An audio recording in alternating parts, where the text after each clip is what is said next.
साहेबांच्या गटाचे 6 ते 7 खासदार फोडलेत, तर तुमचा एक खासदार तटकरे आणि हा 6वा किंवा हे 7 हे जेव्हा तुमचा आकडा पूर्ण होईल तेव्हाच प्रफुल्ल पटेल यांना मंत्रिपद मिळेल. कळलं?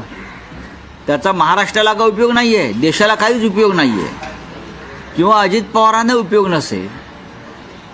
प्रफुल्ल पटेलना मंत्री व्हायचं आहे किंवा सुनील तटकरेंना मंत्री व्हायचं आहे. आणि म्हणून पवार साहेबांचे खासदार फोडण्याचे कसोशीनं प्रयत्न सुरू आहेत. पण हा नीच आणि निर्लज्जपणा आहे. झालं ना, तुम्ही EVMच्या माध्यमातून विधानसभा जिंकलात ना, जिंकलात तुम्ही, तरी तुम्हाला अजून फोडाफोडीची तुमची भूक भागत नाही, तुमची हवस भागत नाही. त्या देशामध्ये तुम्ही काय चालवलं? हां, याचे फोडा, त्याचे फोडा, कार्यकर्ते फोडा, पदाधिकारी फोडा, आमदार फोडा, खासदार फोडा. या देशाचं भाग्य तुम्ही लिहिणार आहात का नव्यानं काळ्याकुट्ट्याशाहीत? तेच चाललंय साहेब. महाराष्ट्राचा स्वाभिमान, अभिमान याचा काय संबंध येतोय का? अजिबात नाही.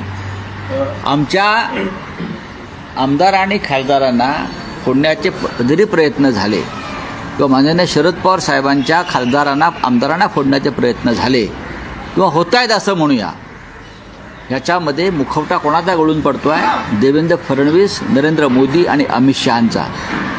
अख्ख्या देशामध्ये तुम्ही आयुष्यभर मरेपर्यंत हेच करणार आहात का?